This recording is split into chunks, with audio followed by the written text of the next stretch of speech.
எங்கள்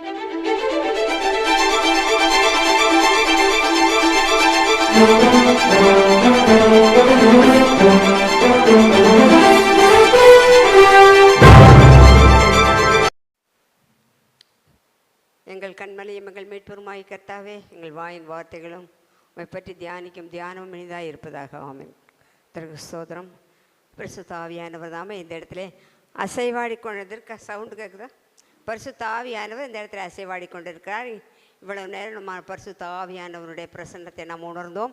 இப்பொழுதும் இந்த மறுரூபம் முகாமுக்கு வந்திருக்கிற உங்கள் அனைவரையும் கர்த்தராகிய இயேசு கிறிஸ்துவின் நாமத்தினாலே வருக வருகவென்று வாழ்த்தி வரவேற்கிறேன். கர்த்தருக்கு ஸ்தோத்திரம். இந்த நேரத்தில் இப்போ மறுரூபம் இதோட 2வது 3வது கேம்ப் ஆகி போச்சு. ஆகவே இந்த மறுரூபம் பற்றி நம்ம நிறைய தெரியும். இருந்தாலும் சில காரியங்களை நமக்கு தெரிஞ்ச வேதத்தில் இருக்கிற காரியங்களே தான், பழைய காரியங்கள் தான். ஆனால் அதிலிருந்து ஒரு சில சத்தியங்களை நாம் தெரிந்து கொள்ள போகிறோம். உங்களுக்கு தெரியும் மறுரூபம் அப்படின்னா என்ன அப்படின்னா, மறுபடி பிறத்தல் அல்லது புதிதாக ஒரு மாறுதல் உண்டாவது, ஒரு மனமாற்றம் உண்டாவது, அல்லது சரீரத்தில் மாற்றம் உண்டாவது, இப்படியே ஒரு மாறுதல், புதியதாக மாற்றப்படுதல் அப்படின்னு தான் அர்த்தம். அதான் மறுரூபம். இப்போ வேதத்தில் நமக்கு பார்க்கும்போது 2 விதமான மாறுதல் இருக்குது. ஒன்று உடலில் மாறுதல் அடைகிறது, இன்னொன்றது மனதில் மாறுதல் அடைவது. இப்பொழுது உடலில் மாறுதல் நிறைய அடைஞ்சிருக்காங்க. ஆனால் நம்ம அதையெல்லாம் தியானிக்கலை. இப்படி இயேசு மாறுதல் அடைந்தார். எப்படி? அவர் திடீர்னு அவர் பேதுரு, யாக்கோபு, யோவான் 3 பேரையும் சீஷர்களை கூட்டிகிட்டு போய் அந்த மலைக்கு போகிறாரு. ஜெபம் பண்ணுறதுக்கு, தனிமையிலேருந்து ஜெபம் பண்ணுறதுக்காக தான் போகிறார். ஆனால் அங்கே போனோடனே திடீர்னு ஒரு ஒளி, பெரிய ஒளி, பிரகாசமான ஒளி அங்கே நிழலிட்டது, அங்கே பிரகாசித்தது. அப்பொழுது அந்த இயேசுனுடைய சரீரம் அப்படியே முற்றிலுமாக மாற்றப்பட்டு அதே உருவம் தான், ஆனால் பிரகாசமாக இருந்தது. சூரியனை விட மகா பிரகாசமாக இருந்தது. அவருடைய அந்த ட்ரெஸ்ஸு, அவர் போட்டிருந்த அந்த ட்ரெஸ்ஸு அப்படி என்னது 1 hour வெளுக்க உலகத்தில் யாருமே வெளுக்கக்கூட முடியாத அளவுக்கு வெளிச்சமாய் வெண்மையாக இருந்தது அப்படின்னு பார்க்குறோம். அடுத்தது அங்கேருந்து ஒரு சத்தம் கேட்குது. என்னது? இவர் என்னுடைய நேசகுமாரன், இவரில் பிரியமாக இருக்கிறேங்கிற ஒரு சத்தம் வேறு கேட்குது. அங்கே மோசேயும் எலியாவும் அங்கே பேசிகிட்டு இருக்காங்க. இப்போ பேதுரு என்ன சொல்கிறாரு? எலியாவுக்கு ஒரு கூடாரம், மோசே கூட இருக்கிறோம், உமக்கு ஒரு கூடாரம் பண்ண அங்கேயே இருந்துடலாம், ரொம்ப சந்தோஷமாக இருந்துக்கலாம் அப்படின்னு சொல்கிறார். இப்போ இந்த இடத்துல ஏன் இதை பற்றி நம்ம சொல்கிறோன்னா, ஏதாவது அதை எப்படி உடனும் மாறக்கூடியது தான். அதை நம்ம கடைசி காலத்தில் அதாவது வருகையின் காலம், இனிமேல் இருக்கிற கடைசி காலையில் நாமளும் மறுவும் அடையணும். அதுக்காக ஆயத்தப்படுத்துறதுக்கு ஒரு முன் உதாரணமாக தான் இது காட்டப்பட்டிருக்கிறது. அப்போ அந்த இடத்துல என்னென்னா, அவர் தேவனுடைய குமாரன். அதாவது அங்கே இருக்கிற சீஷர்களுக்கே ஒரு கன்ஃபியூஷன். இவர் ராஜா, இவர் எல்லாம் நமக்கு அங்கே அரசால போகிறாரு, அதுக்காக தான் இவர் இந்த உலகத்தில் வந்திருக்காருன்னு அப்படி தான் நினச்சாங்களே தவிர இவர் கடவுளா அப்படிங்கிற மாதிரி ஒரு பாதி கன்ஃபியூஷன் தான் இருந்தாங்க. அப்போ அவர்களுடைய கன்ஃபியூஷன், அவர்களுடைய குழப்பத்தை நீக்கிறதுக்காக அவர் என்ன பண்ணார்? இவர் என்னுடைய நேசகுமாரன், இவரில் பிரியமாக இருக்கிறேன் அப்படிங்கிற ஒரு சத்தத்தை கேட்டு அந்த ஒளியை பார்க்கும்போது தான் அவங்களுக்கு உண்மையாகவே ஒரு பயம் வருது. அதனால் என்ன அப்பா அவங்க கண்ணானா புரிஞ்சுக்கிறாங்க. அப்போ ஆண்டவர் என்ன சொல்கிறாரு? நீங்கள் இதை போய் வெளியே சொல்ல வேண்டாம், ஏன்னா நான் உயிர் தொழுந்த பிறகு இந்த காரியங்களெல்லாம் சொல்லிக்கிறேன்னு சொல்லியிருக்காரு. இது ஒரு மறுரூபம். மனுஷங்க மறுரூபமாகறாங்க. இப்போ 10 குஷ்டரோகி வர்றாங்க. ஏசு ஒரு கிராமத்துக்குள்ளே போகிறாரு. அப்போ எதிரடைய கொஞ்சம் தூரத்தில் 10 குஷ்டரோகி வர்றாங்க. அவங்க என்ன சொல்கிறாங்க? ஐயரே, எங்களுக்கு சுகமாகணும், உடல் குணமடையணும் கேட்குறாங்க. அப்போ அவர் என்ன சொல்கிறாரு? நீங்கள் போய் ஆசாரிட்டு காமிங்க. அப்படிங்கும்போது அவங்க உடம்பே இன்னும் சரியாகலை. அந்த குஷ்டரோகம் தெரியும், பாதி காது, பாதி கண், பாதி மூக்கு, விரலெல்லாம் மொட்டையாகி உடம்பெல்லாம் புண்ணாகி பார்க்கும்போது துர்நாற்றம். அவங்கள பார்க்க யாரும் பக்கத்தில் வர முடியாது. அப்படிப்பட்ட ஒரு சூழ்நிலையில் அவர் என்ன சொல்கிறாரு? நீங்கள் போய் ஆசாரிட்டு காமிங்கும் போது அவங்க குணம் ஆகலை. அது வரலாம், அது புண்ணோடு தான் இருக்காங்க, அப்படியே தான் இருக்காங்க. அவங்க எப்படி வந்தாங்களோ அப்படியே இருக்காங்க. ஆனாலும் அவங்க என்ன செஞ்சாங்க? அவர் சொல்லிட்டாரு, அதனால் போகலான்னு உடனே அவங்க கீழ்ப்படிந்து போனார்கள். 2வது விசுவாசிக்கிறாங்க. கீழ்ப்படிந்தார்கள், விசுவாசித்தார்கள். அப்போ இந்த 2 காரியம் நடக்கும்போது அவங்க போகிற வழியிலேயே அவர்கள் குணமடைந்தார்கள். அவங்க நம்மளபடியே ஏன் ஆசாரிட்ட காமிக்க சொல்கிறாரு அப்படின்னா, அந்த காலத்தில் நியாயப்பிரமாணப்படி குஷ்டரோகம்னுக்கு இருக்குதா இல்லையா, நல்லாச்சா இல்லையான்னு சொல்கிறது, சர்டிஃபைட் பண்ணுறது. அதாவது அவங்க தான் ஆசாரியர்கள் தான் அதை பார்த்து கண்டுபிடிச்சி சொல்லுவாங்க. அப்போ அதுக்காக மட்டும் அதை ஒன்று. 2வது காணிக்கை செலுத்தணும். இந்த குஷ்டரோகம் என்னங்கன்னா இது காணிக்கை செலுத்தணுங்கிற ஒரு நியாயப்பிரமாணம் இருந்தது. அப்போ இந்த 2 காரியத்துக்காகவே அவர் அனுப்புகிறாரு. அப்போ அதில் ஒரே ஒரு யூதர் அதாவது சமாரியன் 9 பேர் யூதர்கள் மீது ஒரு சமாரியன் மட்டும் அந்த இடத்துல வந்து என்ன சொல்கிறாரு, வந்து நன்றி சொல்கிறார், அவர் துதிக்க மகிமைப்படுத்துகிறான், அவருக்கு மூங்குப்புற விழுந்து அவனை ஸ்தோத்திரம் செலுத்துக்கிறார், நன்றி செலுத்துக்கிறான். அப்போ அவர் உடல் நலம் மட்டும் அவர் குணமடையலை. அப்போ அங்கே என்ன இடத்துல ஒரு நன்றி, அப்போ அவருடைய மனநிலையும் அதாவது மனதிலையும் ஒரு ரட்சிப்பு உண்டானது. மற்றவங்களுக்கெல்லாம் உடலில் சுகமாச்சு, ஆனால் ரட்சிப்பு கிடைக்கல. ஆனால் என்ன செஞ்சது இவர், ஆனால் அந்த ஒரு மனுஷன் வந்து கர்த்தருக்கு நன்றி செலுத்தி மகிமைப்படுத்தும் பொழுது கர்த்தர் என்ன சொல்கிறாரு, இந்த ஒருத்தன் தான் நன்றி செலுத்த வந்தான், நான் மீதி பேர் எங்கேன்னு கேட்குறார். அப்படின்னா நமக்கு ஆண்டவர் செஞ்ச நன்மைகள் கணக்கில் அடங்குது. ஒவ்வொரு நிமிஷமும் நம்ம கர்த்தருடைய கிருபையினால் தான் இருந்துகிட்ருக்கோம். அப்போ நம்ம என்ன கர்த்தர் எதிர்பார்க்குறது, நம்ம நன்றி சொல்லணும். எந்த ஒரு நன்மையான காரியமாக இருக்கும்போது நம்ம நன்றி சொல்ல வேண்டும். நன்றி சொல்வது நம்மளுடைய கடமை, அதை எதிர்பார்க்குறார், நம்ம அதை செய்யணும். ஸ்தோத்திரம். மனிதருக்கும் நன்றி உள்ளவர்களாக இருக்கணும், ஆண்டவருக்கும் நன்றி உள்ளவர்களாக இருக்கணும். அடுத்தது வந்து இது வந்து ஒரு உடல் மாற்றம் அடையுது. அதான் மனமாற்றம் தான் அதில் பார்க்கும்போது சகையை பார்க்கலாம். சகை எல்லாத்துக்கும் தெரிஞ்ச விஷயந்தான். சகை என்ன, ஒரு பெரிய பணக்காரன். எப்படி அவன் பணக்காரனானா வரி வசூலிக்கிறான். அந்த ரோம ராஜ்யத்தில் இருக்கும்போது யார் அதிகமான வரி அவங்களுக்கு சம்பளம் கிடையாது. யார் அதிகமாக வரி வசூலிக்கிறாங்களோ அவங்கள தான் நியமிப்பாங்க. அப்போ இவங்க எவ்வளோ வேணாலும் வரி வசூலிக்கலாம், ஆனால் ஒரு அமௌண்ட்டை கொடுத்துட்டு மீதி பேரை வச்சுக்கலாம். அப்படி தான் அவன் என்ன செஞ்சான், 1க்கு 4, 4க்கு 5 இப்படியே வாங்கி மிகவும் பெரிய கோடீஸ்வரர், பெரிய பணக்காரன் ஆகிட்டான். ஆனால் அவனுடைய உள்ளத்தில் சமாதானம் இல்லை, சந்தோஷத்தில் இல்லை, குடும்பத்தில் சமாதானம் சந்தோஷம் இல்லை. இப்போ அவன் இயேசுவை பற்றி கேள்விப்படும்போது அவர் எப்படியாவது போய் பார்த்துடணும், இவர் எப்படிப்பட்டவராக இருப்பார் அப்படிங்கிற ஒரு தாகம், ஒரு ஆர்வம் இருந்துச்சு. அப்போ அவர் வரான்னு கேள்விப்பட்டான், அவருக்கு முன்னாடி ஓடி போய் மரத்தில் ஏறுறான். இவ்வளோ பெரிய வசதி படைச்சவன், இவர் பணக்காரன், இவ்வளோ பெரிய ஸ்டேட்டஸ் உள்ளவன், எல்லோரும் முன்னாடி ஓடி போய் மரத்தில் ஏற வேண்டிய அவசியம் இல்லை, எல்லோரும் வெக்கப்படுவாங்கல்ல. ஆனால் அவன் என்ன, ஆண்டவரை பார்க்கணும், அவரை தெரிஞ்சுக்கணும், எப்படியாவது அவரை நம்ம பார்த்துணுங்கிறது ஒரு தனியாத தாகம், ஒரு ஆர்வம், ஒரு இன்ட்ரெஸ்ட் இருந்தபடினா தான் அவன் ஓடி போய் மரத்தில் ஏறி குள்ளனாக இருந்தான். ஏன்னா மற்றவங்கள முன்னாடி பார்க்க முடியாதுங்கிறதால குள்ளனாக இருந்தபடியால் அவன் ஏறினான். அப்போ அந்த இடத்துல என்னென்னா, அப்போ ஆண்டவர் அந்த இடத்துல வரும்போது என்ன சொல்கிறாரு, சகைவை இறங்கி வா. கர்த்தர் நம்முடைய எல்லாருடைய இருதயங்களையும் எண்ணங்களையும் ஆராய்ந்து இருந்திருக்கிறார். நம்ம வெளியில் வந்து இப்படியே வேணால் இருந்துக்கலாம், ஆனால் ஆண்டவர் உள்ளத்தை பார்க்குறார். ஒவ்வொரு நிமிஷமும் நம்முடைய எண்ணம், ஏக்கம், நம்முடைய எல்லா சிந்தனைகளையும் வருந்த தேவனாக இருக்கிறார். அதனால் இவர் என்ன செஞ்சார், அவர் வந்தோடனே சகவை இறங்கி வான்னு சொன்னோன்னே அவர் இறங்கி வரும்போது ஒரே சந்தோஷமாயிருச்சு. அப்போ அது மட்டும் அவரோட நேரத்தில் உன் வீட்டிலே சகைவே, உன்னுடைய வீட்டில் நான் தங்கணும் போது இன்னும் அதிகமான மகிழ்ச்சி அவனுக்கு. அப்போ என்ன நினச்சிப்பான், போகும்போது ஆண்டவர் அவரோட கூட போகுது, பரிசுத்த ஆவியானவர் அவருடைய உள்ளத்திலே கிரியை செய்து என்ன செய்கிறாரு, கூட உள்ள வீட்டுக்குள்ளே வந்தோன்னு என்ன சொல்கிறார், அவர் ஒன்றுமே சொல்லலை, ஏப்பா நீ என்னெல்லாம் பாவம் அப்படின்னா அவனை பற்றி எதுவுமே பேசலை. ஆனால் அவனாக தானாக முன் வந்து என்ன சொல்கிறான், ஆண்டவரே நான் வந்து யார்ட்டையாவது 1க்கு 4 வாங்கியிருந்தா நான் திருப்பி 4 தனியாக கொடுத்துட்றேன், என்னுடைய சொத்தையெல்லாம் விற்று ஏழைகளுக்கு கொடுத்துட்றேன், இனிமேல் நான் ஒழுங்காக இருக்கேன். அதாவது அதெல்லாம் சொல்லியிருப்பான். அப்போ அவன் இப்படியெல்லாம் ஒரு மனமாறுதல் அவனுக்குள்ளே வந்துச்சு. எப்படின்னா பரிசுத்த ஆவியானவர் உள்ளத்தை கிரியை செய்யும் பொழுது ஆவியானவர் பாவத்தை குறித்து நீதி குறித்து கண்டித்து உணர்த்துகிறார், அவருடைய பாவத்தை உணர்த்துறான். அப்போ அந்த இடத்துல என்ன சொல்கிறார், பாவத்தை அறிக்கையிடுறான். தன் பாவங்களை மறைக்கிறவன் வாழ்வடைய மாட்டான், அதை அறிக்கை செய்து விட்டு விடுகிறவன் ரட்சிக்கப்படுவான். அப்போ அவர் அந்த இடத்துல என்ன சொல்கிறாரு, இன்றைக்கு இந்த வீட்டிற்கு ரட்சிப்பு வந்தது. அப்போ நம்ம எவ்வளோ பேர் பாவியாக இருந்தாலும் செய்கிற சின்ன சின்ன குற்றங்கள் இருந்தாலும் நம்ம அறிக்கையிட்டு கர்த்தரோடு ஒப்புரம்பாகும்போது நமக்கு ரட்சிப்பு நம்ம பாவத்திலும் சாபத்திலும் இருந்து நம்ம விடுவிக்கப்படுகிறோம், காப்பாற்றப்படுகிறோம். ஆகவே சகாய் போல் நமக்கு ஒரு மனமாற்றம் வரணும். அது அப்படின்னா நம்ம அவனை போகிற கொள்ளையடிச்சு திருடி அப்படி ஏமாத்தலை. சிறிய கோபங்கள், எரிச்சல்கள், சண்டைகள், வைராக்கியம், இதுதான் உலகத்தில் உலக மனிதர்கள் எப்படி இருக்காங்களோ அதே மாதிரி தான் நம்மளும் இருக்கிறோம். அப்போ அதிலிருந்து எப்படி அந்த சகையத்தினுடைய பாவத்திலிருந்து கம்ப்ளீட்டாக வெளியில் வந்துட்டான், இனி எனக்கு வேண்டாம், எனக்கு நான் இனி உண்மையாக நீதியை வாழப்போகிறேன்னு ஒரு தீர்மானம் எடுத்தான். அவன் தீர்மானத்தின்படி தான் வாழ்ந்திருப்பான். அது ஒரு மனமாற்றத்திற்கு அடையாளமாக இருக்கிறது. அடுத்தது நம்ம லீதியர்கள் பற்றி பார்க்கலாம். நம்ம வேதத்தில் லீதியர் அவங்க வந்து என்னன்னு கேட்டிங்கன்னா, அவங்க வந்து ஐரோப்பா கண்டத்தை சேர்ந்தவங்க. தியேத்திராங்கிற ஊரில் வசதி வர்ற அவங்க சொந்த ஊர் அதுதான்.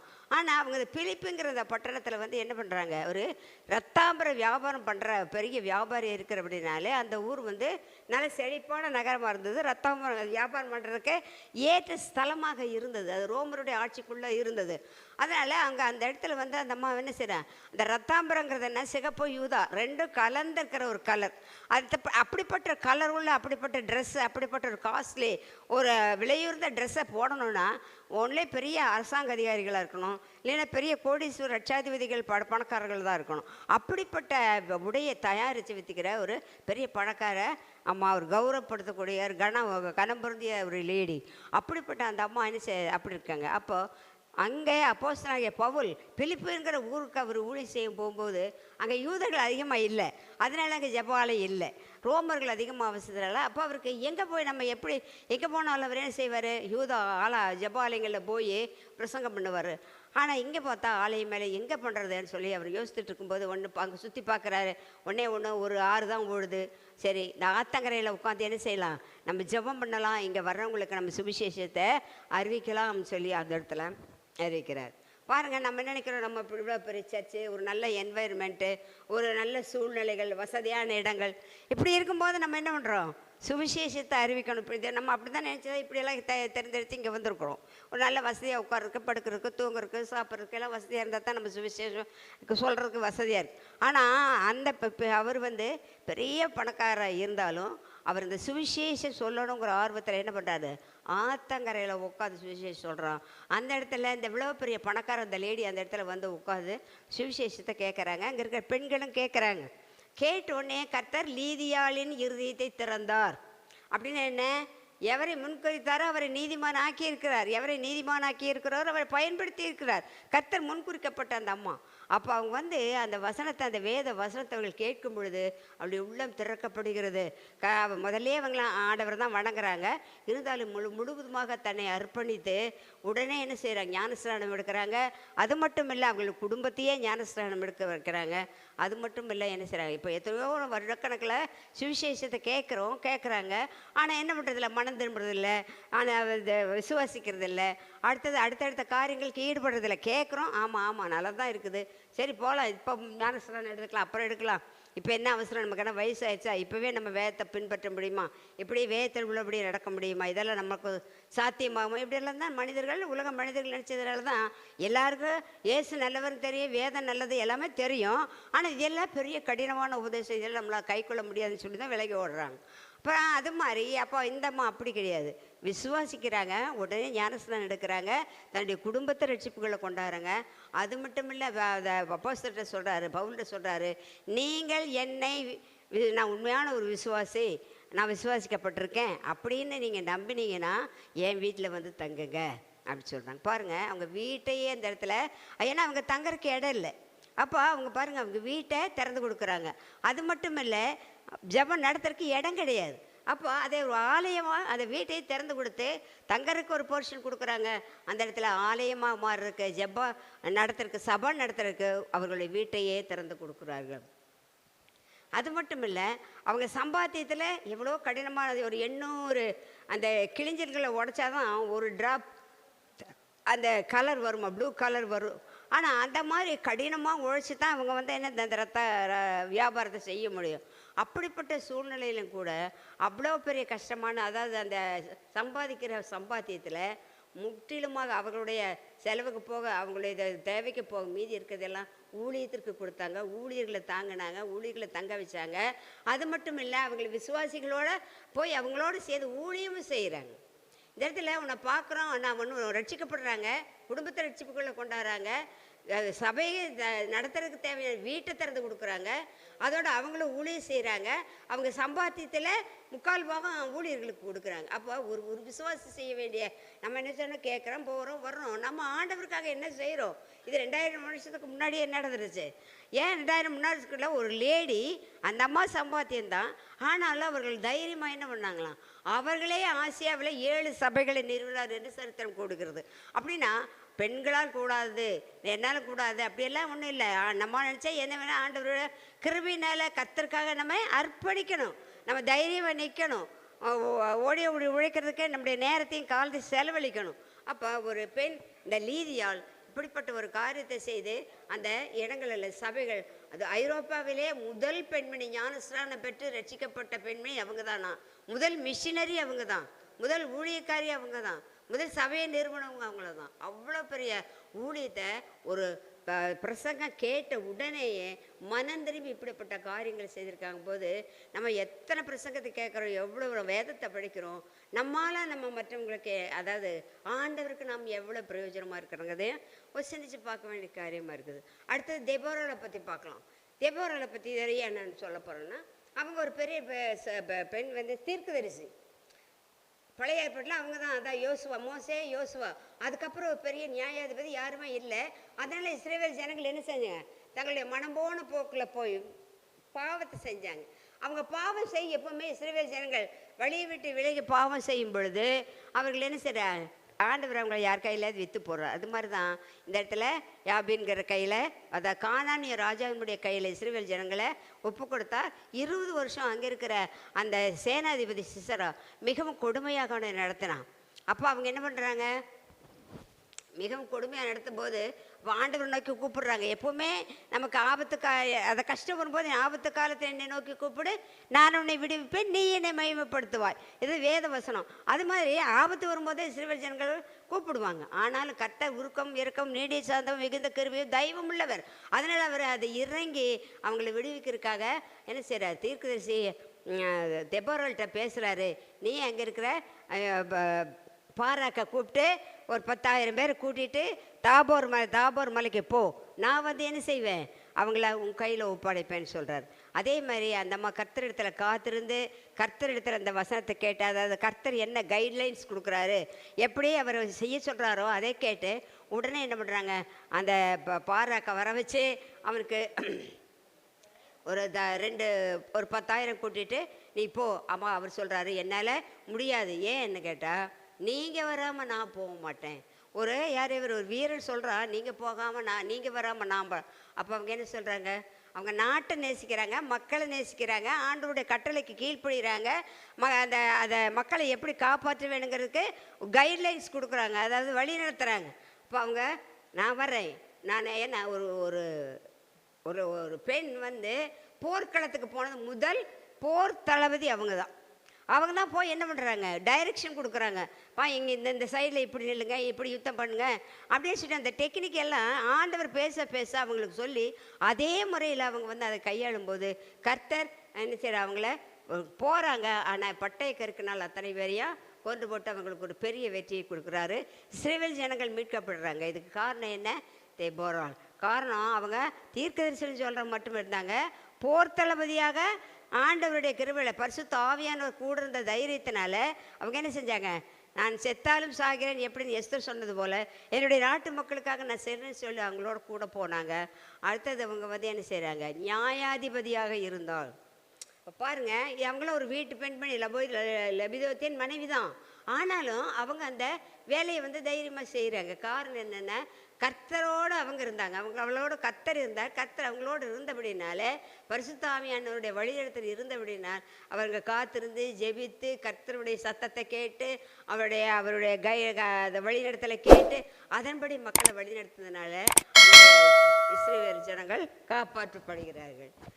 ஸோ இப்படி ஆண்டவர் வந்து என்ன செய்கிறாரு, மனமாற்றத்தையும் கொடுக்குறாரு. மனமாற்றம் என்ன மனமாற்றங்கிறத பரிசுத்த ஆவியானவர் கூட இருக்கிறபடினால தைரியமாக அவங்களோட கூட போய் ஒரு போர் தளபதியாக, ஒரு தீர்க்கதரிசியாக, ஒரு நியாயாதிபதியாக இருந்து வழி நடத்துகிறாங்க. அடுத்து நம்ம வந்து சவுலை பற்றி பார்க்கலாம். சவுலை பற்றி நமக்கு எல்லாத்துக்கும் தெரியும். அவர் வந்து என்ன, யூதர் குலத்தில் பிறந்தவர். ஆனால் அவர் என்ன செய்யறாரு, பழையபடி ஆசாரிய முறைப்படி, அதாவது அவங்க யூத முறைப்படி வேத பிரமாணத்தின்படி வளர்க்கப்பட்டவர். வேதத்தை அப்போ அந்த காலத்தில் யூதர்களுடைய வேதம் வந்து பழைய ஏற்பாடு மட்டும்தான். ஆஃப்டர் கிரைஸ்ட் ஒன்லே என்ன செய்யுது, நியூ டெஸ்ட்மெண்ட்டு எழுதப்பட்டிருக்குது. அப்போ அந்த நேரத்தில் அவர் என்ன வேதத்தை பழைய தீர்க்கதரிசனம் ஆகமங்களெல்லாம் கரைச்சி பிடிச்சிருக்கிறாரு. வேதத்தை நன்றாக படித்து தெளிவாகப்படுத்த மற்றவங்களுக்கு எடுத்து சொல்கிற அளவுக்கு நடந்து இருந்திருக்குது. அது மட்டும் இல்லை, அவர் கற்பனைகளையும் அதில் சொல்லப்பட்ட ஒவ்வொரு காரியங்களையும் கடைபிடித்து ஆண்டவருக்கு மிக பக்தி வைராக்கியம் உள்ளவராக இருக்கிறார்.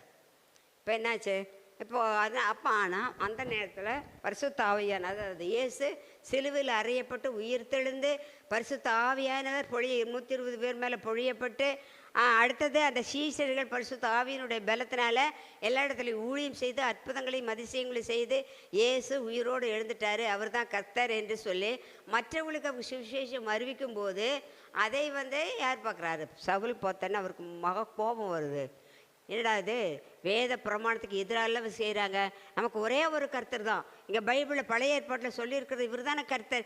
இவங்க என்ன இயேசு கர்த்தர் இயேசு கர்த்தர் சொல்லிட்டு இருக்காங்களே, என்ன இவங்களை விடக்கூடாது. ஏன்னா இவங்க என்ன செய்கிறாங்க, இதுக்கு எதிர்புறமான வேதத்துக்கு புறம்பாதான காரியங்களை தான் இவங்க செய்கிறாங்க அப்படின்னு சொல்லி தான் என்ன செய்கிறாரு, அவர் கோபம் வந்து அது வேறு இருக்கணும், அவங்களே அடியோடு ஒன்றுமில்லாமல் பண்ணணும் அப்படின்னு சொல்லி அவங்கள சபையை பாழாக்க தொடங்கினார். கிறிஸ்தவர்களை துன்புறுத்துவதற்கு தொடங்கினார்.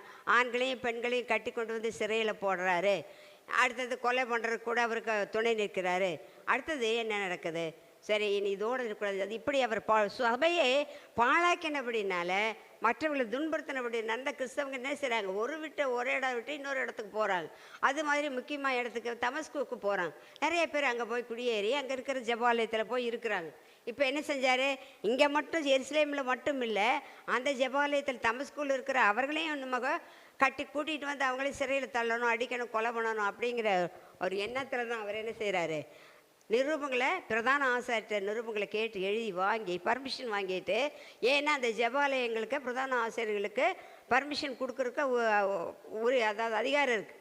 வாங்கிட்டு போகிற வழியில் என்னது, திடீர்னு கொஞ்சம் பேர் கூட்டிகிட்டு போயிருக்கிறாரு. குதிரை மேலே போயிட்டு இருக்கும்போது திடீர்னு ஒரு பெரிய பேர் ஒளி, சூரியன் காட்டில் பல மடங்கு பிரகாசமுள்ள ஒரு ஒளி அவங்க போட்டால் உடனே கீழே விழுந்துடுறாங்க. கூட வந்தவங்களும் கீழே விழுந்துடுறாங்க. அதோட என்ன, ஒரு சத்தம் கேட்கப்படுகிறது. இவர் அப்புறம் சத்தம் கேட்குது, ஆனால் அது மற்றவங்களுக்கெல்லாம் கேட்கல. அப்போ அவ என்ன கேட்குது, சவுலே சவுலே என்னை நீ ஏன் துன்பப்படுத்துகிறாய். இப்போ அவருக்கு அது சுற்றி இப்போ ஒரு பிரகாசமான ஒளியை பார்க்குறாரு, ஒரு சத்தத்தை கேட்குறாரு. அப்போ அவர் என்ன நினைக்கிறாரு, இது உண்மையிலே கர்த்தர் தான், இதே அவர் கர்த்தருடைய பிரசன்னத்தை ஒரு உணர்றாரு. ஆனால் கர்த்தர், நம்ம தான் கர்த்தரை தானே நம்ம சேவிச்சுக்கிட்டு இருக்கோம். அப்புறம் இவர் யார், இவர் புதுசாக வந்து நம்மகிட்ட வந்து பேசுகிறாரு, இவர் யார் அப்படின்னு சொல்லி அவர் யோசிக்கிறார். அப்போ அவர் என்ன கேட்குறாரு, ஆண்டவரே நீர் யார் அப்படின்னா யார், நீங்கள் யார், புதுசாக இருக்குது, நான் தான் ஆல்ரெடி நான் பைபிளை வாசித்து எல்லாம் கற்பனை கை கொண்டு உங்களுக்கு பிரியமாக நடந்துட்டு தானே இருக்கேன், இப்போ நீங்கள் யார் அப்போ கேட்கும்போது அவர் என்ன சொல்கிறாரு, நீ துன்பப்படுத்துகிற இயேசு நானே. ஏன் அப்படி கேட்டார் அப்படின்னா, அவர் வந்து இயேசு கிறிஸ்து இந்த உலகத்தில் மரியாளின் வயிற்றில் யோசேப்பு மகனாக பிறந்து சிலுவையில் அறையப்பட்டு மண்ணோடு மண்ணாக அடக்கம் பண்ணப்பட்டார். அவர் செத்துட்டார், அவ்வளோதான், நோ மோர். அவர் ஏசுங்கிறது இவங்கெல்லாம் சும்மா போய் அவர் சொல்லி தெரியுறாங்க. அவர் ஒன்றும் கடவுள் கிடையாது, அப்படி தான் அவர் நினச்சிக்கிட்டு இருக்காரு. ஆனால் அவர் என்னென்னா, நீ துன்பப்படுத்துகிற இயேசு நானே அப்படின்னு சொல்லும்போது அவர் அப்படிங்கிற காரணம் அப்போ தான் அவர் என்ன சொல்கிறாரு, இவர் உயிரோடு எழுந்த கிறிஸ்து, மரித்து உயிரோடு எழுந்த கிறிஸ்துங்கிறது அவருக்கு தெரியாது. அதனால தான் அவர் என்ன செஞ்சார், கிறிஸ்தவங்களை துன்படுத்தியிருந்தார். இப்போ தான் அவருக்கு புரியுது, அந்த கிறிஸ்து சிலுவையில் அறையப்பட்டு அடக்கம் பண்ணப்பட்டு மரித்து போயிட்டாருன்னு நினச்சிட்டு இருந்தோம். ஆனால் உண்மையிலேயே இந்த உலகத்தில் வந்து கிறிஸ்துங்கிற பேரோட உலாவின இவர் வந்து உண்மையான தேவன் அப்படின்னு சொல்லிங்கிறத அவர் அப்போ தான் புரிஞ்சுக்கிறார். அவர் புரிஞ்சிட்டோடனே ஒரே ஒத்தின மினிட், நோ மினிட், அப்படியே உடனே என்ன சொல்கிறாரு, ஆண்டவரே இதோ நீர் என்ன செய்ய சித்தமாக இருக்கிறீர் அப்படின்னு நான் என்ன செய்யணும். அப்போ இவ்வளோ நாள் அவருடைய சித்தம் என்ன, விருப்பம், நோக்கம், திட்டம், என்னை பற்றி நீங்கள் என்ன திட்டம் வச்சுருக்கீங்க, என்ன நோக்கம் வச்சுருக்கீங்க, ஏன் என்னை கூப்பிடுறீங்க அப்படின்னு அவர் கேட்குறாரு. அப்போ அவர் தான் சொல்கிறாரு, அது அப்படி அங்கிறதுக்காகத்தான் அவர் நீர் என்ன செய்ய சித்தமாக இருக்கு, சித்தங்கிறது இந்த விருப்பம். அப்போ உடனே அவருடைய சித்தம் என்ன, கிறிஸ்தவங்களை துன்புறுத்துறது, சிறையில் அடைக்கிறது, கொலை பண்ணுறது, துன்புறுத்துறது, அதான் அவருடைய சித்தமாக இருந்தது. ஆனால் இப்போ அவருடைய சித்தம் எப்படி இருக்குது, இயேசு கிறிஸ்து உண்மையான தேவன் என்று அறிந்தவுடனே, ஆண்டவரே நான் உமக்காக நான் என்ன செய்யணும், என்னுடைய அவருடைய விருப்பம், அவருடைய நோக்கம், அவருடைய திட்டம், அவருடைய தீர்மானம், அவருடைய ஆசை அத்தனையும் என்னாச்சு, ஒரே நிமிஷத்தில் தலைகீழாக மாறி, ஆண்டவரே என்ன நமக்கு அடிமை அப்படிங்கிற மாதிரி தான் என்ன செய்கிறாரு, என்ன செய்ய சித்தமாக இருக்கிறேன்னு சொன்ன உடனே அவர் சொல்கிறார், நீ தொட்டதுக்குள்ளே போ, நான் உனக்கு செய்ய வேண்டியதே பாருங்கள். இந்த இடத்துல எவ்வளோ பெரிய மனமாற்றம். எவ்வளோ நாள் எதிரியாக இருந்து கிறிஸ்தவத்துக்கு விரோதமாக இருந்தவர், கிறிஸ்தவர்களை அழிக்கணும்னு நினச்சவர், கிறிஸ்தவர்களுக்கு துன்புறுத்தினவர், எல்லாமே ஒரு தலைகளை அப்படியே ஒரு பெரிய ஒரு குடத்தில் கண்ணாடி பாத்திரத்தில் தண்ணி கொண்டு வரும், திடீர்னு போட்டு உடச்சிட்டோன்னா என்ன ஆகும், அந்த தண்ணி எல்லாம் சதறிடும், கண்ணாடி உடஞ்சிரும். அதேமாரி தான் அவருடைய விருப்பம் அழிக்கணுங்கிற அந்த விருப்பம் மாறி கிறிஸ்துவுக்காக பாடுபடணும், கிறிஸ்துவுடைய திட்டத்தை நிறைவேற்றணும், அவர் சொல்கிறத செய்யணும், அவருக்காக வாழணுங்கிற அந்த எண்ணம் அந்த இடத்துல வந்திருக்கு. ஒரு மன மாற்றம், பெரிய மனமாற்றம் உண்டாகுது. இப்போ அதை உடனே அவர் அதே மாதிரி அவர் போகிறாரு, அங்கே யூதா வீட்டில் போய் தங்குறாரு.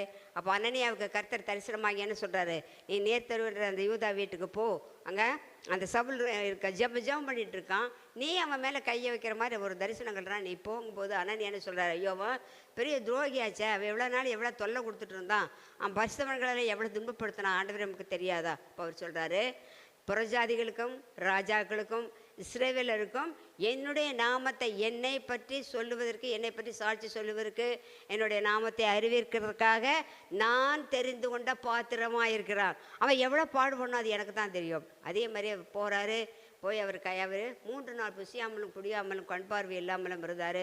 போய் கையை வைக்கிறாரு, சகோதரனே நான் யாருன்னா, நீ வரும்போது தமஸ்குள்ளே வரும்போது தரிசனமானார்ல இயேசு, அது கிறிஸ்து இயேசுவனுடைய ஆண்டவர் தான், அவர் தான் என்னை அனுப்பிச்சாரு சொல்லி கையை வச்சு உடனே அவருடைய கண்கள் திசையில் வந்தது, பெரும் மாற்றம் உண்டானது, பார்வை அடைந்தார், எழுந்தார், உடனே சாப்பிட்டாரு, பலப்பட்டார். அதோட நிற்கல, சரிங்க ரொம்ப சந்தோஷம் நான் போயிட்டு வரேன்னு சொல்லி போகல. உடனே என்ன பண்ணுறாரு, நான் என்ன செய்யணும் அடுத்த ஆண்டவருக்காக அடுத்த ஸ்டெப் என்ன, உடனே ஞான ஸ்நானம் எடுத்தார். அப்புறம் என்ன பண்ணுறாரு, அதுக்கப்புறம் பலப்பட்டார். உடனே போய் அங்கே இருக்கிற தமஸ்குள்ள ஆலயத்தில் போய், எந்த ஆலயத்தில் கிறிஸ்தவங்களை துன்புறுத்தி கொலை பண்ணி அவங்கள கஷ்டப்படுத்தினாரோ அதே ஆலயத்தில், அவருக்கு எதிராக இருந்து பிரசங்கம் பண்ணிட்டு இருந்த அந்த ஆலயத்தில் போய், இயேசுவே கிறிஸ்து, அவர் கிறிஸ்து தேவனுடைய குமாரன், அவர்கிட்ட போய் என்ன சொல்கிறாரு, இவ்வளோ நாள் அவர் சாதாரண மனுஷையா, அவன் செத்து போயிட்டான்னு தான் சொல்லிட்டு இருக்காரு, இப்போ போய் என்ன செய்கிறார், உயிரோடு எழுந்துட்டாரு, உண்மையிலே இங்கே இருந்த கிறிஸ்து தான்ப்பா தேவகுமார் அப்படின்னு சொல்லி அவர் பிரசங்கம் பண்ணுறாரு. அது மட்டும் இல்லாமல் என்ன பண்ணுறாரு, இன்னொரு காரியம் பண்ணுறாரு. அவர் படித்தது இது பழைய ஏற்பாடு. அந்த பழைய ஏற்பாட்டில் கோட் பண்ணி காமிக்கிறாரு. அந்த இவரின் அதாவது நமக்கு ஒரு குமாரன் கொடுப்பார், பாலகன் பிறப்பார், அதை தீர்க்கதரிசி இயேசுவை பற்றி பிறப்பினை பற்றி என்னென்ன தீர்க்கதரிசி சொல்லப்போம் அதையெல்லாம் மேற்கோள் காட்டி அவர் சொல்கிறாரு. அப்போ அந்த வேதத்திலிருந்து திருஷ்டாந்தப்படுத்தினார். அப்படின்னு என்ன பாரியா, இதெல்லாம் எழுதியிருக்குது, இதெல்லாம் இவரை பற்றி தான் எழுதியிருக்குது, இதெல்லாம் நமக்கு இவ்வளோ நாள் தெரியல அப்படின்னு சொல்லி அவங்களுக்கு மேற்கோள் காட்டுறோம். அப்போ என்னது, யூதர்களுக்கு இன்னும் கோபம் எரிச்சல் அதிகமாக ஆயிடுச்சு. ஏன்னா இவனுக்கு மென்டல் ஆகி போச்சா, பைத்தியம் ஆயிடுச்சா, இவ்வளோ நாள் இயேசுக்கு விரோதமாக பேசிட்டு தான் இப்போ அவருக்கு ஆதரவாக பேசிட்டு அவரை பற்றி பிரசங்கம் பண்ணிட்டு இருக்கானே, இவனை சும்மா விடக்கூடாது அப்படின்னு சொல்லி அவர் என்ன பண்ணுறாங்க, எதிர்க்கிறாங்க, பகைக்கிறாங்க, கோவப்படுறாங்க, கொலை பண்ணுறதுக்காக முயற்சி பண்ணுறாங்க. அப்பொழுது அந்த தமஸ்கு சுற்றிலும் என்ன இருந்தது, பெரிய மதில் இருந்தது, வாயில்கள் இருந்தது. அதில் என்ன செய்கிறாங்க, பெரிய காவலாளிகளை நியமித்து அவனை விடக்கூடாது, அவனை கொலை பண்ணணும் பிடிக்கிறதுக்காக முயற்சி பண்ணுறாங்க. ஆனாலும் அந்த இடத்துல என்ன செய்கிறாரு, அவருடைய நண்பர்கள் எல்லாம் சேர்ந்து கூடையில் கட்டி அவரை வெளியில் விட்டுறாங்க. அவர் தப்பிச்சு வெளியே ஓடிடல. அவர் போய் 3 வருடம் அவரேபிய கண்ட்ரியில் இருந்து அங்கே போய் கர்த்தர் அவருக்கு என்ன பண்ணியிருக்காரு, அவரை பற்றிய எல்லா காரியங்களையும் வெளிப்படுத்தி இருக்கிறார். அது வேதத்தில் இல்லை, இருந்தாலும் நான் அரேபியா சென்றேன், மாம்சத்தோடும் இரத்தத்தோடும் ஆலோசனை பண்ணாமலும் அப்போஸ்தலரோடு செல்லாமலும் எருசலேமுக்கு செல்லாமலும் அவரை பற்றி வெளிப்படுத்தின காரியங்களை நான் தெரிந்து கொள்வதற்காக அரேபிய தேசத்திற்கு சென்றேன் அப்படிங்கிறார். அப்போ அவருக்கு அது வெளிப்பாடு இருக்குது. அந்த 3 வருஷத்தில் அவர் போய் கர்த்தரை பற்றி ஃபஸ்ட்டு, அதாவது ஃப்ரம் பர்த் டு டெத்து, உயிர்த்தெழுந்தது வரையிலும் அவருக்கு என்னென்ன காரியங்கள் என்னென்ன செஞ்சாங்களோ அத்தனை காரியங்களையும் வெளிப்படுத்தும் போது அந்த காரியத்தை அதையெல்லாம் அவர் தெரிந்து கொண்டு இங்கே விடைவிடாமல் எல்லா ஊர்களையும் சென்று சுவிசேஷத்தை பிரசங்கிக்கிறாரு. அடிக்கப்படுகிறார், நொறுக்கப்படுகிறார், நிந்திக்கப்படுகிறார், அவமானப்படுத்தப்படுகிறார். அவர் தொடர்ந்து யூதர்கள் போய் எங்கெல்லாம் போடுறாலும் அங்கே போல் கலாட்டா பண்ணுறாங்க, எவ்வளோ துன்பங்களை அனுபவிச்சாலும். ஆனால் அவர் என்ன சொல்கிறாரு, கிறிஸ்துவுடனே கூட சிலுவையில் அறையப்பட்டேன், இனி நான் பிழைத்திருக்கிறதோ தேவனுடைய கிருபை பற்றும் விசுவாசத்தினாலே பிழைத்திருக்கிறேன். சிலுவை பற்றிய உபதேசம் மற்றவங்களுக்கு பைத்தியமாக இருக்கிறது, எனக்கு ஒரு தெய்வ பலனாக இருக்குது. கிறிஸ்து எனக்கு ஜீவன், சாவு எனக்கு ஆதாயம். என்னுடைய சரீரத்தில் சாவினாலும் என்னுடைய ஜீவனினாலும் தேவனுடைய நாமம் மகிமைப்பட வேண்டும், அவருடைய சுவிசேஷத்தை அறிவிக்க வேண்டும் என்பது எனக்கு கொடுக்கப்பட்ட அந்த பணியே செய்வதே என்னுடைய போஜனம், என்னுடைய நோக்கம், என்னுடைய திட்டம், தீர்மானம் என்று தைரியமாக முடிவு பெற இருந்தார். கடைசியில் அவரை நம்ம சிரச்சேதம் படித்து ஒரு இரத்த சாட்சியாகத்தான் மரித்தார். அப்போ அப்படிப்பட்ட உபத்திரவங்கள் இருக்கும்போது அவர் என்ன சொல்கிறாரு, என்னென்னாலும் நான் பட்டேன், நான் அதிகமாக பிரயாசப்பட்டேன், கண் விழிப்பு இருந்தேன், 3 முறை கப்பற்சாயத்தில், 2 முறை கப்பற்சாயத்தில் இருந்தேன், அடுத்தது 5 முறை 39 தடவை அடிக்கப்பட்டேன், 3 முறை மிலாறுகளால் அடிக்கப்பட்டேன், கப்பற்சேதத்தில் இருந்தேன், ஆறுகளால், பட்டணங்களால், நகரங்களால், கிராமங்களால், சுய ஜனங்களால், மற்ற ஜனங்களினால, எல்லாத்தினாலும் வந்த மோசத்தை நான் என்ன பண்ணினேன்? மோசங்களினாலும் நான் என்ன செய்ய எத்தனையோ பாதிப்புகள் வந்தது. ஆனால் அத்தனை பாதிப்புடன் அவைகளை என்ன செய்யலை? கண்வெடிப்புகளிலும், நிர்வாணத்திலும், குளிரிலும், பசியிலும், தாகத்திலும். அப்போ இத்தனை கஷ்டத்தையும் என்ன பண்ணுறாரு? அவ்வளவையும் அனுபவிச்சாரு. ஆனாலும் அவர் என்ன சொல்கிறாரு? கிறிஸ்துவின் அன்பை விட்டு என்னை பிரிப்பவன் யார்? ஜீவனானாலும் மரணமானாலும், எல்லா உயர்வானாலும் தாழ்வானாலும், நிகழ்காரியங்களானாலும் வருங்காரியங்களானாலும், எந்த காரியங்களானாலும், இந்த சிருஷ்டித்தை எந்த சிருஷ்டியானாலும் கிறிஸ்துவனுடைய அன்பை விட்டு பிரிக்க முடியாதுங்கிறார். அவர் பாருங்கள், அந்த கிறிஸ்துவுக்கு கடைசி வரையில் அவர் பாடுபட்டு தன்னுடைய ஜீவனையை கொடுத்தார். ஆசியாவில் 7 சபைகளை நிறுவினார். 14 நிருபங்களை எழுதினார். இப்படி ஒரு மனுஷன் ஒரே ஒரு நொடியில் மனமாற்றம் அடைந்து அந்த கடைசியில் அவரை என்ன பண்ண தலையை வெட்டி தான் சிறைச்சேதம் தான் பண்ணுறாங்க. அதற்கும் தன்னை ஒப்பு கொடுத்தார். பாருங்கள், எந்த காரியம்னாலும், பசி பட்டினி தாகம், எந்த உயர்வானாலும் தாழ்வானாலும், எந்த வாழ்வானாலும் ஜீவானானாலும் எதுவானாலும் எல்லாம் எல்லாம் எல்லாம் கிறிஸ்துவுக்கேன்னு சொல்லி தன்னை ஒப்பு கொடுத்தார். நம்ம பாருங்கள், நம்ம எவ்வளவு ஆண்டவர்கிட்ட முதல்ல நம்ம பிறந்த நாள்லேருந்து இன்றைக்கி வரல ஆண்டவரை பற்றி தெரியும், பைபிளை தெரியும். ஆனால் நம்ம எந்த அளவுக்கு அவர் தன்னை அர்ப்பணித்தார். தன்னுடைய வாழ்நாள் பூரா தன்னை அர்ப்பணித்து இத்தனை துன்ப துயரங்களே கல்லறியப்பட்டு அவரை தூக்கி செத்து போயிட்டான்னு தூக்கி போடுறாங்க. ஆனாலும் மறுபடியும் போய் பிரசங்கம் பண்ணுறார். அதுபோல் நம்ம இந்த சவுலை போல் ஒரு நல்ல மனமாற்றம். அப்படின்னு என்ன மனமாற்றம்னு என்ன? இப்போ மனதுங்கிறது என்ன? மனதில் தான் எண்ணங்கள், சிந்தனைகள் எல்லாமே வருது. அந்த சிந்தனையின் மூலம் தான் நம்ம என்ன பண்ணுறோம்? செயல்படுறோம். அப்படி ஆனால் நம்ம என்ன பண்ணுறோம்? உலகம் பிறக்கும் போதே பாவியாக தான் பிறக்கிறோம். அதை நம்ம பாவ மனிதனாக தான், பாவ ரத்தம் தான் நம்ம உடம்புல ஓடுது. எப்படி வந்துச்சு? இப்போ அதாவது ஏதேன் தோட்டத்தில் அந்த அம்மா ஏவாள், அந்த ஏவாள் என்ன செஞ்சா? அந்த கனியை பார்த்தோன்னே கண்களின் இச்சை வந்துச்சு, இச்சை வந்துச்சு. அது சாப்பிடணும்னு ஒரு ஆசை வந்துச்சு. அதை பார்க்கும்போதே அதை எப்படி ரசித்து அப்படியே இன்ட்ரெஸ்ட்டாக அந்த அம்மா பார்க்குது. அந்த இடத்துல கர்த்தர் என்ன செய்து சாப்பிடக்கூடாதுங்கிறது மறந்துடுச்சு. இப்போ என்ன இருக்குது? சுய சித்தம், சுய விருப்பம். இப்போ எங்கன்னா அதாவது சவுலுக்கு என்ன இருந்தது? அவர் சித்தத்திலே மாற்றம் உண்டான. சித்தம் என்னென்னா அவருடைய விருப்பத்தில் ஒரு மாற்றம் வந்தது. என்னுடைய சித்தத்தின்படி செய்கிறவனே இல்லாமல் ஆண்டவரேன்னு சொல்கிறவரு பரலோகத்துக்கு வர முடியாது. அப்போ கர்த்தருடைய சித்தத்தை செய்கிறவன் எவனோ உலகம் அதன் ஆசை இச்சைகளும் ஒழிந்து போகும், என்னுடைய சித்தத்தின்படி செய்கிறவனை என்றென்றைக்கும் நிலைத்திருப்பான். அப்போ ஆண்டவருடைய சித்தம் செஞ்சால் தான் ஆண்டவர் பரலோகம் போக முடியும். அவன் தான் அதில் நிலைச்சா இருக்க முடியும். அப்போ கர்த்தருடைய சித்தம் செய்து தான் ஆண்டவருடைய விருப்பத்தை நிறைவேற்று தான் நம்முடைய நோக்கமாக இருக்கணும். அப்போ அவன் என்ன செய்கிறாங்க?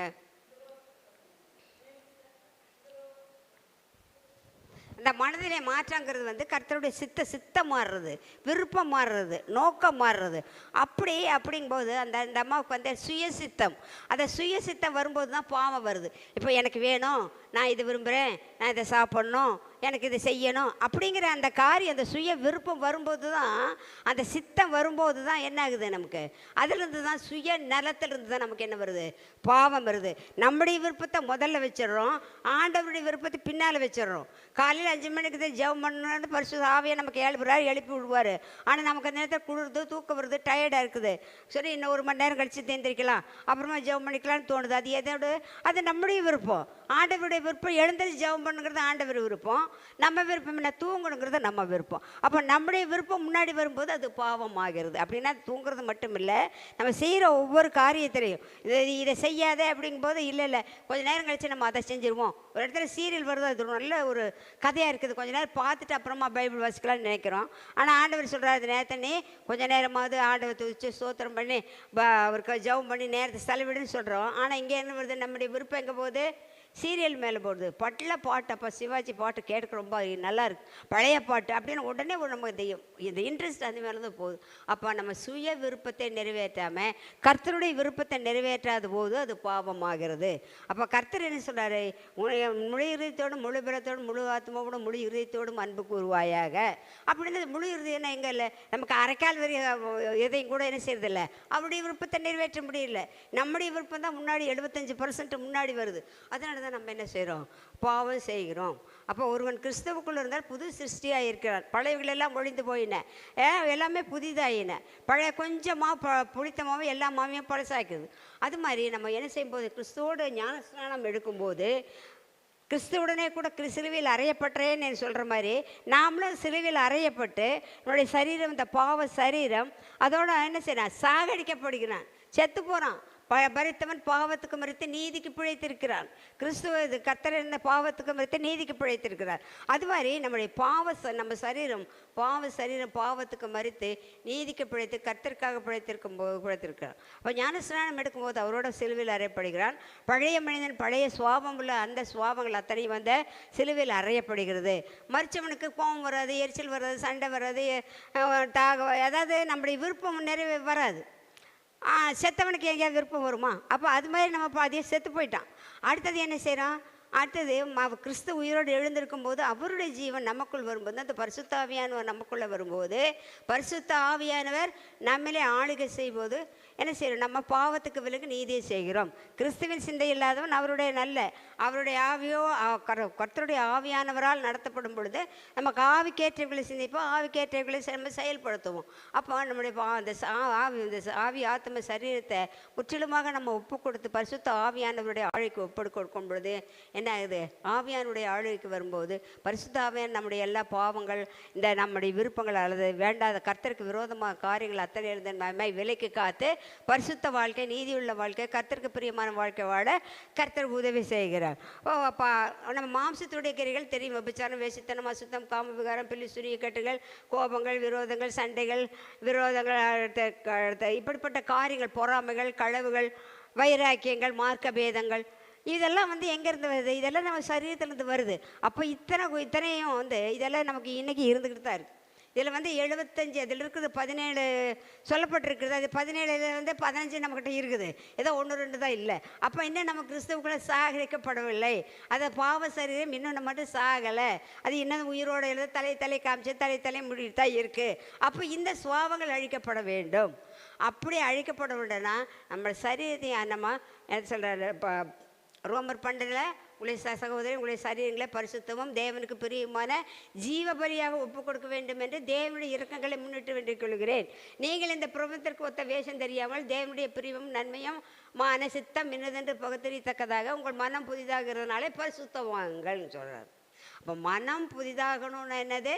சரி, இந்த உலகத்தில் என்ன சொல்கிற? உலகத்துக்கு ஒத்த விஷயம். மற்றவங்க நம்மளை பார்த்து போகல நம்ம பேசணும், ஐயா அவங்க நம்மளை பற்றி என்ன நினைப்பாங்க, கிறிஸ்துவன் சொன்னால் என்ன நினைப்பாங்க, நம்மளை இப்போ இப்படின்னு சொல்லி நம்ம உலகத்துக்கு உலகத்தினுடைய பாரம்பரியங்கள், பழக்க வழக்கங்கள், பண்பாடுகள் இவைகளையே நம்ம பண்ணிகிட்டு இருக்கும்போது நாம் உலகத்துக்கு வாழ்கிறதுக்கு நீங்கள் ஜீவனுள்ள தேவனுடைய ஆலயமாக இருக்கிறீர்களே, உங்களுடைய சரீரம் தேவனாலே பற்றும் உங்களில் தங்கியும் இருக்கிற பரிசுத்த ஆவியினுடைய ஆலயமாக இருக்கிறது.